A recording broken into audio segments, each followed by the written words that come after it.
Alright mga kabatang, yun. Magandang umaga sa inyo lahat. Yun, napanood natin kagabi yung laban ni Casimero at saka ni Kamita. So inom muna tayo ng kape. So ating tatalakayin itong laban ni Casimero at ni Kamita. So nanalo nga si Kamita sa unanimous decision.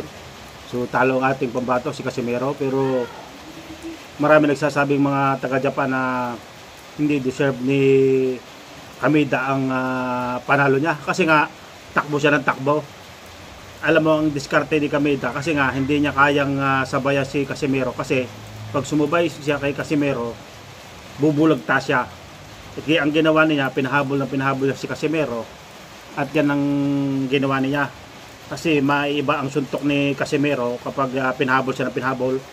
Yung dating mga nakalaban ni Casimero, ganyan, pinahabol sila pinahabol, pero nanalo pa rin siya si Casimero. So ang strategy din ni Kameda, pahabol natin ang pahabol ito hanggang sa umabot ng round 10.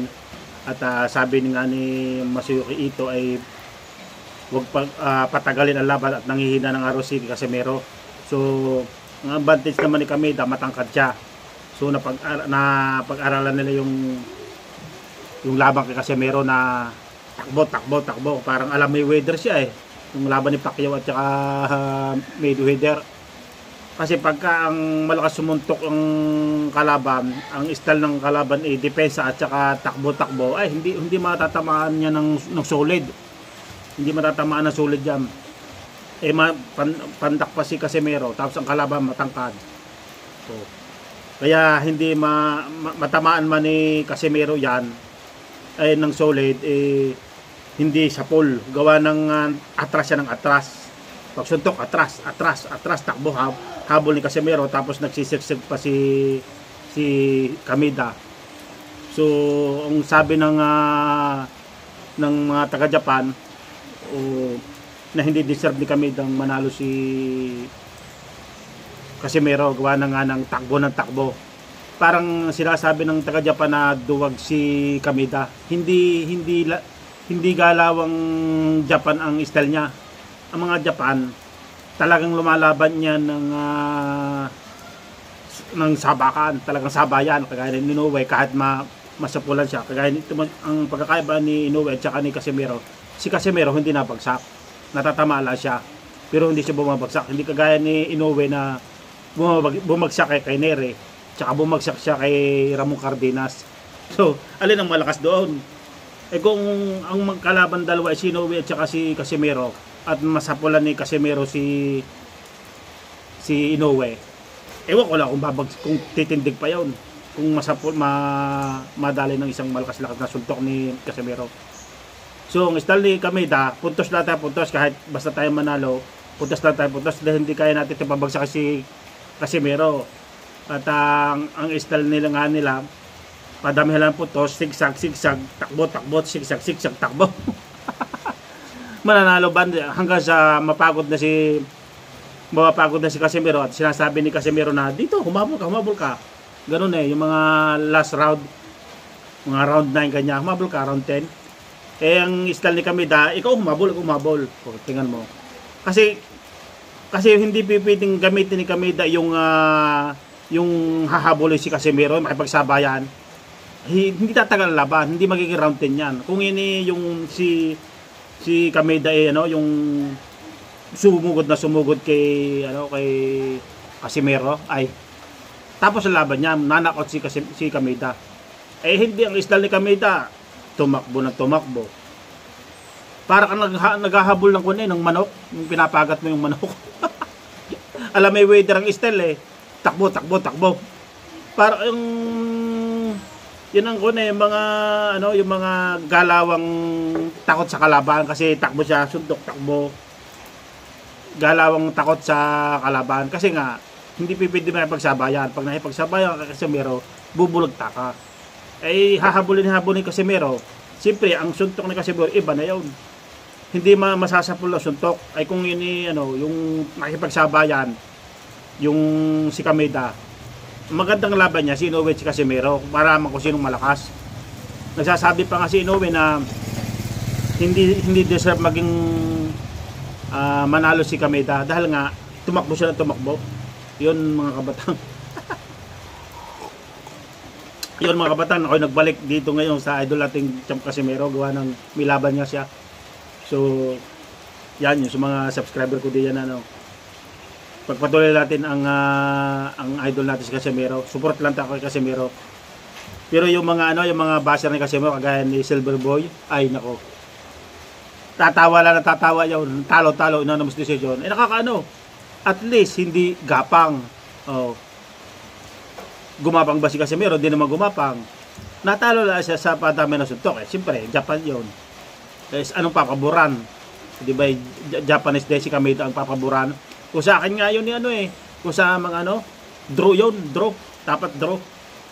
Kasi yun hinabol ni Casimero. Tapos si Kameda, jab-jab lang. Oh. Sigsag, takbo. Anong hahabulin mo nang hahabulin? Yung paano makakatama ka noon? Parang nang hahabol ka sa patakbo, takot. Alang hindi gawin ni Kameda yung ganung bagay na takbo-takbo. Siyempre, matatapos sa kadalaban. Kung ang style ni kagaya ni Inoue na pasugod ay tapos na ang laban yan mga kabatang. Talagang tamo yung mga Japan, ibig sabihin yung pag-iisip ng mga Japan, mga comment mga taga-Japan, hindi deserve maging panalo ka Kameda. Kasi sinasabi mong ang taga-Japan duwag lumabas ng suntukan sa bayan. Ibig sabihin ang mga Hapon duwag sa suntukan. Kasi pag nakipagsabayan siya, alam nilang malakas sumuntok si Casimero, matatalo si Kameda. Yun lang. Kaya marami ding galit kay Kameda na hindi siya lumaban sa bayan. Patay kung patay yung labanan. Bagsak kung bagsak. Dapat gano'n kung lakas to lakas. Hindi strategy ang ginawa niya. Takbo, jab. Kaya marami magagalit ng mga Hapon diyan kay Kameda mga kabatang.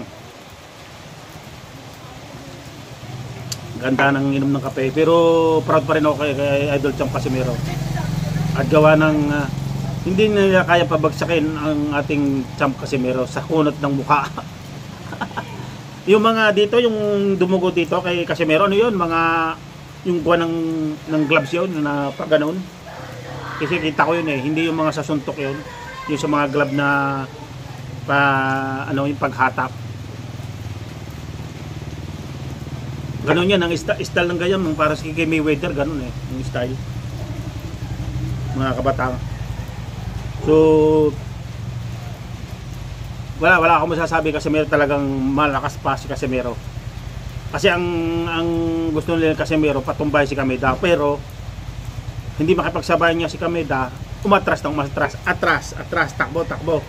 Tapos paano bumahuli? Sigsag siya, nagsisigsag si Kameda. Oh. Eh nung hahabulin mo doon, punta ka din sa kanan, nandoon ka na sa kaliwa, punta ka sa kaliwa, nandoon ka na sa kanan. Oh. 'Di ba? Parang nanguhuli ka ng manok doon sa kuwan Kaya si Kameda, maraming galit ng taga-Japan kasi sinasabi ng mga taga-Japan na duwag si Kameda kay Casimero. Ang style niya tumakbo na tumakbo. Hindi kagaya kasi ni Inoue. Matapang si Inoue, doon sinasabi ko, pero matapang si Inoue talagang nalabas sa bayan kahit siya matumba. Yun ang sinasabing matapang na Japan. Yun ang sinasabing matapang na Japan. Pero ang style ng Japan tsaka si Inoue, kaya ayaw paglabanan niyan mga kabatang, gawa ng baka masingitan itong si Inoue tapos ang karan ni Inoue. Kasi si Inoue parang gustong kuhanin yung kay Mayweather. Pwede naman maging 50 wins yung si Inoue.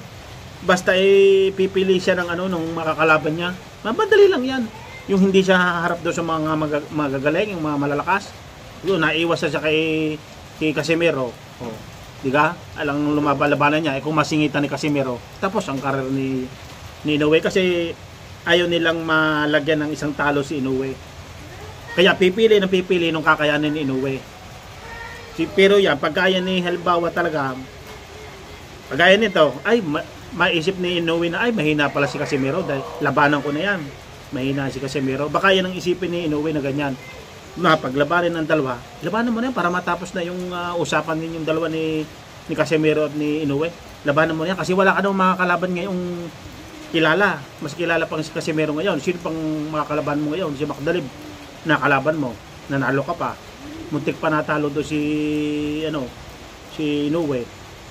So hindi na pabagsak ni Inoue si Makdalib. Oh. 'Di ba? Ganun ang style ng parang ang style niyan si Inoue at saka si Makdalib, tapos si Casimero at saka si Kameda. Parang style ganyan.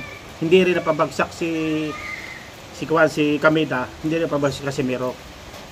Pero ang doon, natalo si Casimero sa anonymous decision. Para humabol ka garang humabol. Pag habol mo, jump si Kameda, ay nako. Wala. Kaya maraming galit kay Kameda. Sinasabing mga taga-Japan takot. Sinasabing takot talaga kay Casimero kasi hindi siya nakipaglaban ng sabayan. So yun mga kabataan, yun ang opinion ko. Anong masasabi ninyo diyan sa ating comment? Comment nyo lang dyan mga kabataan, yun. At tuloy-tuloy pa ang support natin kay Idol Champ Casimero. At yun sa susunod na laban, bagsak. Ayan, bagsak.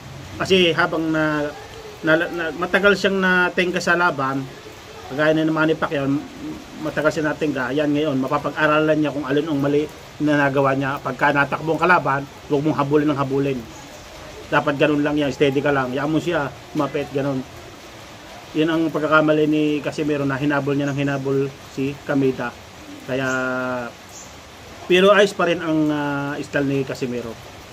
Pero ang pagkakamali doon, hinabol niya ng hinabol. Pero alam nga, di habulin. Nasa ikaw dumayaw sa Japan. So yun, pero proud na proud ako kay Casimero mga kapatid. Yun, maraming salamat sa inyo. Bye-bye.